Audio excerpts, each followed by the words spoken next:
E aí pessoal, tudo bem?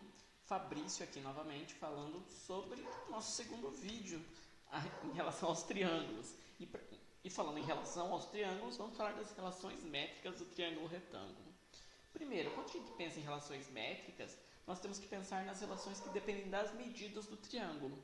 E uma delas já é muito conhecida, que é o Teorema de Pitágoras. Você saberia me dizer quem seria A, B e C? Exato. O A seria a hipotenusa, o B e o C os catetos desse triângulo retângulo. Lembrando, não dá para saber se é o cateto oposto ou o cateto adjacente, porque eu não delimitei quem é o ângulo nesse caso.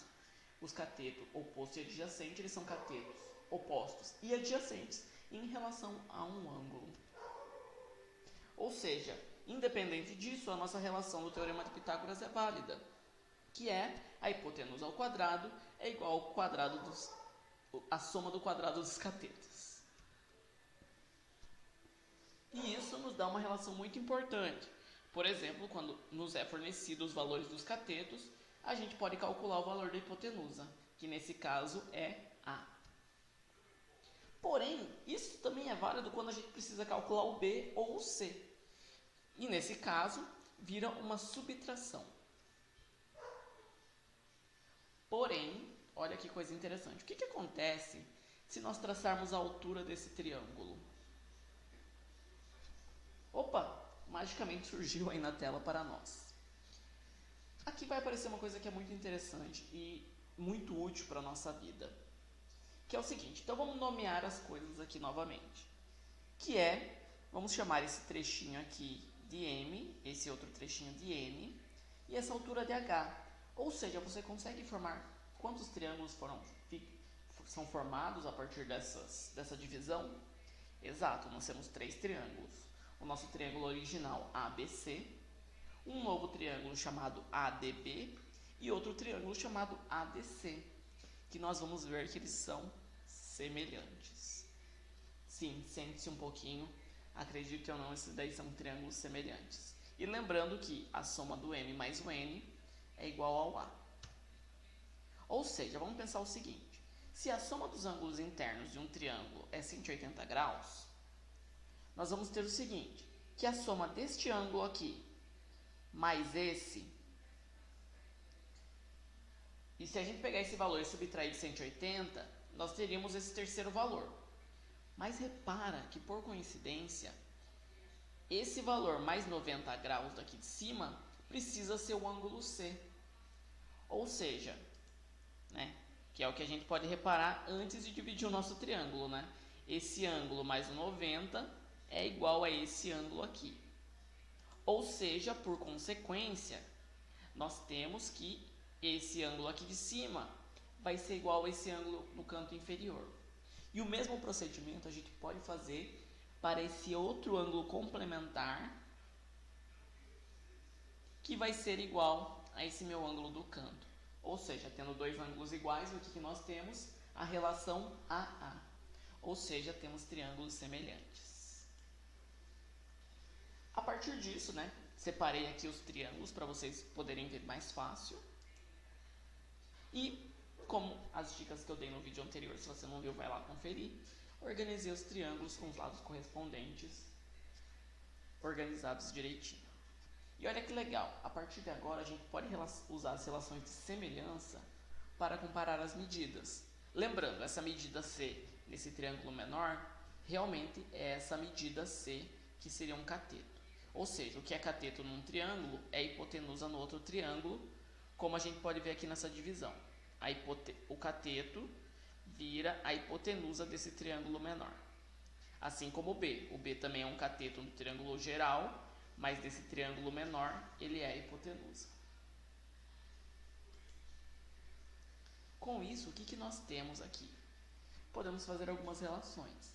Por exemplo, se compararmos essa medida H com esse valor B do nosso triângulo maior, com quem nós poderíamos comparar a letra C? Exato, com o A. Repara, o C é correspondente ao A, o H é correspondente ao B. Com isso, nós podemos ter essa relação aqui. H sobre B é igual a C sobre A. E fazendo a multiplicação em cruz, nós obtemos que H vezes A é igual a B vezes C. Além dessa relação, nós temos outras relações que podem ser feitas. Por exemplo, fazendo a relação entre a medida H para M, assim como o N está para o H, obtendo H ao quadrado igual a M vezes N. Outra, o A está para o C, assim como o C está para M. Olha que interessante. E a gente vai ver um exemplo depois para saber como que aplica essas relações. Entendeu até agora? Bora então para o exemplo. Então vamos imaginar que a altura relativa do triângulo, ou seja, essa medida H, meça 12 centímetros. E que o segmento CD, ou seja, a medida N, vale 9 centímetros. Olha só que interessante, então eu já deixei marcado aqui H e M. Olhando para as relações que nós temos, podemos ver que a expressão que depende do H e M seria essa expressão aqui. H ao quadrado é igual a M vezes N. Com isso, nós teríamos 12 ao quadrado, que é o valor do H, 9 vezes N. E para descobrir o valor do N, basta pegar quem está multiplicando e passar dividindo. Ou seja, 144 dividido por 9, o N é igual a 16. E olha que legal, então agora a gente tem a medida do M e do N. Com isso, a gente descobre o valor do A, já que o A é a soma desses dois valores.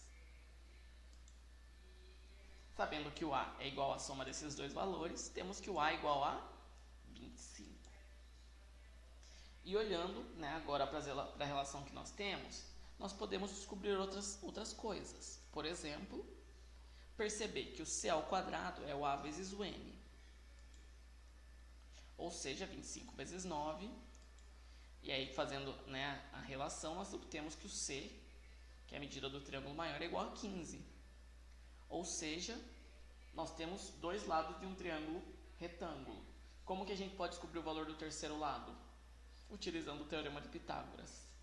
Olha como as relações métricas são úteis. A partir de dois valores desse triângulo, eu consegui descobrir todos os valores dele. Ou seja, nós obtivemos que o B é igual a 20. Ou seja,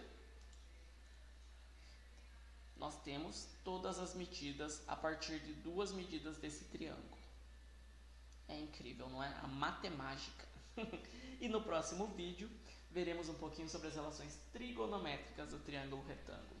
Então se lembre, se você gostou, deixa o seu curtir e se inscreve no canal. Um grande beijo.